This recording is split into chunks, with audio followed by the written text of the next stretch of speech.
Ma'asyiral muslimin rahimakumullah. Cita-cita yang mulia adalah ingin menjadi penerus dan pewaris Rasulullah sallallahu alaihi wasallam. Karena Nabi tidak pernah mewarisi harta dan dinar, tetapi Nabi selalu mewarisi ilmu pengetahuan. Rasulullah sallallahu alaihi wasallam bersabda, "Innal ulama'a warasatul anbiya wa innal anbiya lam yuwarrithu dinaran wala dirhaman warrathu al-ilma faman akhadahu akhada bihazzin wafirin." Sesungguhnya para ulama adalah pewaris Nabi. Sungguh para nabi tidak mewariskan dinar dan dirham. Sesungguhnya mereka hanya mewariskan ilmu. Maka barang siapa mengambil warisan ini, ia telah mengambil bagian yang banyak. Ma'asyiral muslimin rahimakumullah. Untuk mendapatkan ilmu, maka kita harus terus belajar dan belajar. Karena kewajiban belajar itu sepanjang hayat. Selama masih ada nafas kehidupan ini, maka kewajiban belajar itu terus melekat dalam diri kita. Ada sebuah ungkapan mengatakan, "Utlubil ilma minal mahdi ilal lahdi." Carilah ilmu sejak dari buayan sampai masuk ke dalam liang lahat. Ungkapan ini menandakan bahwa orang yang mencari ilmu itu adalah satu kewajiban yang harus dilakukan sepanjang masa. Sejak ada kehidupan ini, maka kita punya kewajiban untuk terus belajar dan mencari ilmu. Kewajiban itu terus berjalan dan baru akan berhenti sampai kita dijemput oleh kematian. Begitu pentingnya orang-orang yang berilmu, sehingga setiap hari, setiap saat, sepanjang kita hidup, wajib untuk mencari ilmu. Karena orang yang berilmu itu akan lebih baik dan tidak akan pernah sama dengan orang-orang yang tidak berilmu.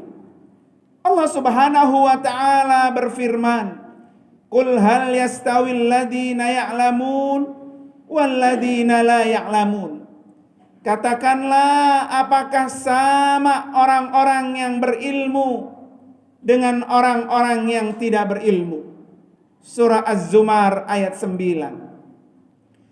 Ketidaksamaan ini baik saat kita berada di dunia maupun saat kita berada di akhirat kelak.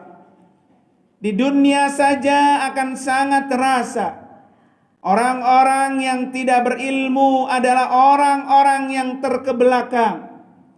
Tetapi orang-orang yang berilmu adalah orang-orang yang terdepan. Negara yang berilmu adalah negara yang maju. Tetapi negara yang miskin ilmu adalah negara-negara yang terkebelakang. Ketidaksamaan ini sangat jelas dan sangat kita rasakan saat kita berada di dunia saja. Begitu juga ketidaksamaan ini akan sangat lebih terasa saat kita nanti berada di akhirat. Hanya orang-orang yang berilmu saja yang bisa masuk ke dalam surganya Allah Subhanahu wa ta'ala. Orang yang tidak berilmu, ia tidak ada harapan untuk bisa masuk ke dalam surga. Maka dari itu, ibadah yang tidak berilmu, ibadah yang tidak dilandasi dengan ilmu pengetahuan, ibadah sholat, ibadah yang tidak dilandasi dengan ilmu sholat, maka ibadah itu ibadah yang tidak diterima oleh Allah Subhanahu wa taala. Ibadah puasa baik adalah ibadah yang tidak berlandaskan ilmu atau ibadah yang berilmu. Ini akan sangat dirasakan perbedaannya. Ibadah puasa yang diterima di sisi Allah adalah ibadah puasa yang dilandasi dengan ilmu pengetahuan. Oleh sebab itu kita diwajibkan untuk terus menuntut ilmu sampai akhir hayat kita, sampai kita masuk ke dalam liang lahat. Ma'asyiral muslimin rahimakumullah. Oleh sebab itu untuk meraih semua ini ada banyak pesan yang disampaikan. Yang pertama, pesan dari Rasulullah sallallahu alaihi wasallam. Man arada dunya fa'alaihi bil ilmi. Siapa orang yang ingin menguasai dunia ini, maka miliki ilmunya. Wa man arada al akhirah fa'alaihi bil ilmi. Dan barang siapa yang bahagia di akhirat, maka miliki ilmunya. Wa man aradahuma fa'alaihi bil ilmi. Dan siapa yang ingin bahagia di dunia, bahagia di akhirat, senang di dunia dan senang di akhirat, maka kuasai ilmunya. Ma'asyiral muslimin rahimakumullah. Pesan yang kedua dari Muaz bin Jabal radhiyallahu anhu, beliau berkata, ta'allamal ilma fa inna ta'allumahu laka hasanah. Belajarlah ilmu, pelajarilah ilmu, karena mempelajari ilmu itu adalah satu kebaikan. Wa talabahu ibadah, dan orang-orang yang mempelajari, mencari ilmu itu sudah dicatat sebagai nilai amal ibadah. Wa mudzakaratahu tasbih, dan saling mengingatkan akan ilmu, maka itu bernilaikan tasbih. Wal bahsa anhu jihad, dan membahas satu macam ilmu itu sudah bernilaikan jihad. Oleh karena itu jangan kita sia-siakan betapa tinggi nilai orang-orang yang sedang mencari ilmu. Wa ta'limahu man la ya'lamuhu shadaqah. Sementara orang-orang yang mengajarkan ilmu kepada orang yang tidak tahu, itu sudah bernilaikan sedekah. Wa badlahu li ahlihi kurbah, dan orang yang mencurahkan tenaga untuk belajar kepada ahlinya, baik dia sebagai fasilitator maupun dia sebagai orang yang sungguh-sungguh dalam belajar, maka itu sudah bernilaikan kurbah, pendekatan diri kepada Allah Subhanahu wa taala. Ma'asyiral muslimin rahimakumullah. Kemudian pesan yang ketiga dari Ali karramallahu wajha berkata, al-ilmu khairun minal mal. Ilmu itu lebih baik daripada harta. Wal ilmu yahrusuka wa anta tahrusul mal.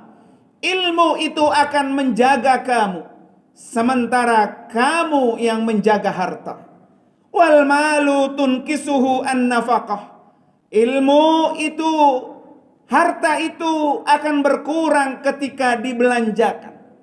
Sementara wal ilmu yazku bil infaq. Ilmu itu akan terus bertambah kalau dia diinfakkan, diberikan kepada orang lain. Ma'asyiral muslimin rahimakumullah. Jangan sia-siakan. Mari kita mencari ilmu. Banyak majelis-majelis taklim. Hadiri majelis-majelis taklim. Karena orang-orang yang menghadiri majelis-majelis ilmu, inilah orang yang akan mendapatkan hasanah. Dialah orang yang mendapatkan nilai ibadah. Dia pula yang mendapatkan pahala jihad, sedekah, dan pendekatan dirinya kepada Allah Subhanahu wa taala. Ma'asyiral muslimin rahimakumullah. Ada beberapa keutamaan orang-orang yang sedang menuntut ilmu. Keutamaan pertama, tercatat mati husnul khotimah. Sebagaimana dikatakan Al-Hafiz bin Abdul Bar rahimahullah. Beliau berkata, man mata taliban lil ilmi fahuwa min alamati husnil khatimah li'annahu mata ala ta'atin azimatin. Siapa orang yang mati sedang mencari ilmu, maka orang ini termasuk mati tanda-tanda husnul khatimah, karena dia mati dalam ketaatan yang sangat besar kepada Allah Subhanahu wa taala. Kelebihan yang kedua, orang yang mati sedang menuntut ilmu tercatat sebagai mujahid fi sabilillah, di mana Rasulullah sallallahu alaihi wasallam bersabda, "Man jaa masjidi hada lam ya'tihi illa li khairin yata'allumuhu aw yu'allimuhu fahuwa bimanzilatil mujahid fi sabilillah." Siapa yang mendatangi masjidku ini, lantas ia mendatanginya hanya untuk niatan baik, yaitu untuk belajar dan mengajarkan ilmu di dalam masjid ini, maka kedudukannya seperti mujahid fi sabilillah. Ma'asyiral muslimin rahimakumullah.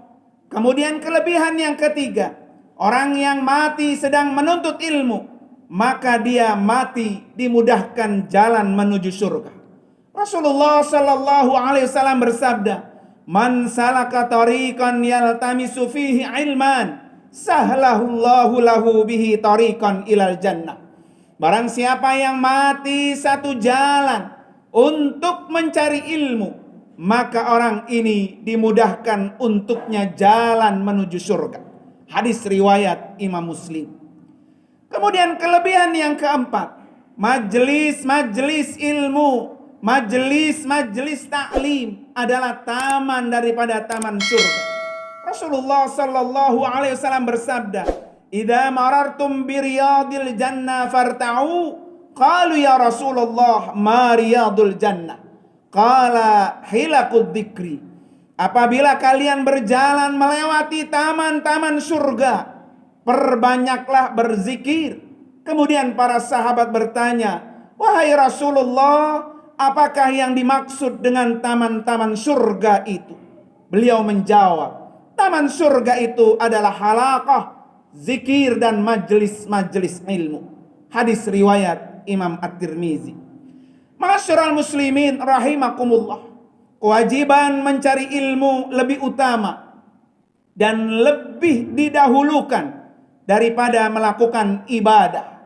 Sehingga Mu'adz bin Jabal mengatakan, "Al-ilmu imamul amali wal amalu tabi'uhu." Ilmu itu adalah pemimpin amal dan amalan itu berada di belakang setelah adanya ilmu. Bukti bahwa ilmu lebih utama daripada amalan ibadah, firman Allah Subhanahu wa taala, "Fa'lam annahu la ilaha illallah wastaghfir li dzambika."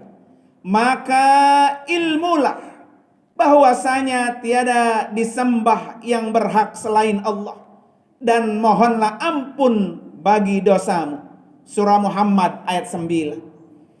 Ayat ini Allah mulai dengan kata fa'lam, ilmulah, ketahuilah.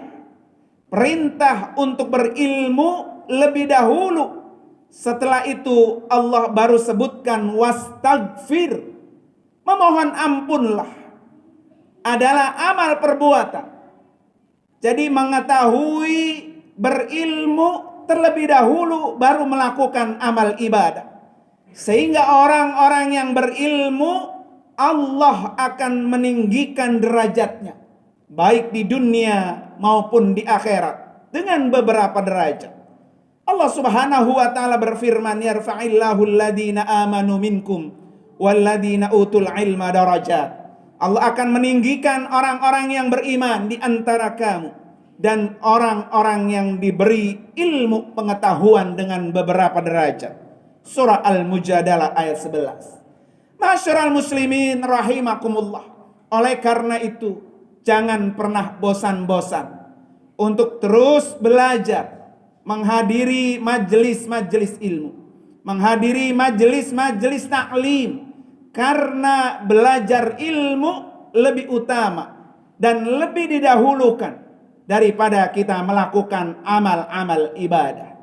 Semoga kita termasuk orang-orang yang selalu dihiasi dan dilengkapi seluruh amal ibadah kita dengan ilmu pengetahuan, agar ibadah-ibadah kita diterima di sisi Allah dan Subhanahu wa ta'ala.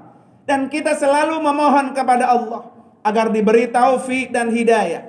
Setiap amal yang kita lakukan menjadi benar karena telah diawali dengan ilmu terlebih dahulu. Semoga Allah memberikan kita ilmu bermanfaat, amal soleh yang diterima, dan rezeki yang thayyib lagi halal. Amin ya rabbal alamin.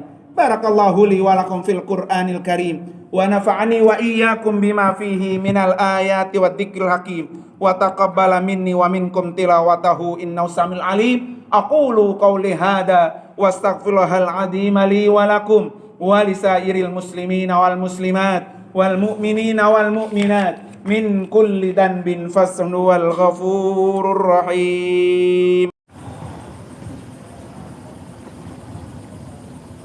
Assalamualaikum warahmatullahi wabarakatuh. Waalaikumsalam warahmatullahi wabarakatuh. Saya mau bertanya, masih berkaitan dengan azan. Apa hukumnya mengumandangkan azan di tempat atau di taklim atau di gedung-gedung lain, sedangkan di tiap-tiap waktu sholat, sedangkan taklim itu bukan termasuk musola atau masjid?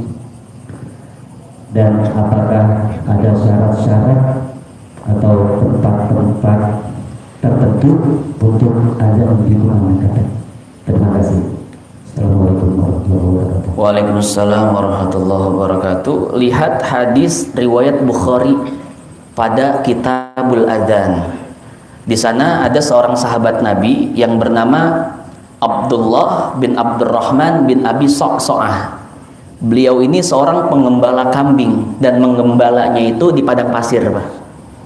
Kemudian Abu Sa'id Al-Khudri mengatakan pada beliau, "Ya Abdullah ibn Abdurrahman ibn Abi Sa'sa'ah, ya ibni Abi Sa'sa'ah, idza kunta fi ghanamik aw fi badiyatik fa adzanta lis-shalah farfa sautak." Kata Abu Sa'id, "Wahai Abdullah, apabila engkau sedang menggembala kambingmu di tengah-tengah padang pasir, kemudian tiba waktu sholat, maka azanlah. Kemudian irfa sautak, dan angkat suaramu. Kenapa? Fa innahu la yasma'u mada sautil muadzin jinnun wala insun illa syahidalahu yaumal qiyamah." Karena sesungguhnya adzan yang engkau kumandangkan, ya, tidaklah terdengar oleh jin, oleh manusia, bahkan tumbuhan, binatang dan lain sebagainya, melainkan semuanya akan menjadi saksi di hari kiamat engkau telah mengumandangkan kalimat-kalimat tauhid ketika di dunia. Hadis riwayat Bukhari. Lihat di dalam Kitabul Adzan. Nah, hadirin jamaah yang dimuliakan Allah, banyak sekali faidah yang dapat kita ambil dari hadis ini. Pertama, yang namanya azan tidak harus di masjid dan di musola. Kenapa? Lihat Abdullah bin Abdurrahman bin Abi Sa'sa'ah. Beliau mengumandangkan azan di padang pasir ketika mengembalakan kambing, ya. Kemudian apakah ada syarat-syarat tertentu? Ya, kalau kita berbicara syarat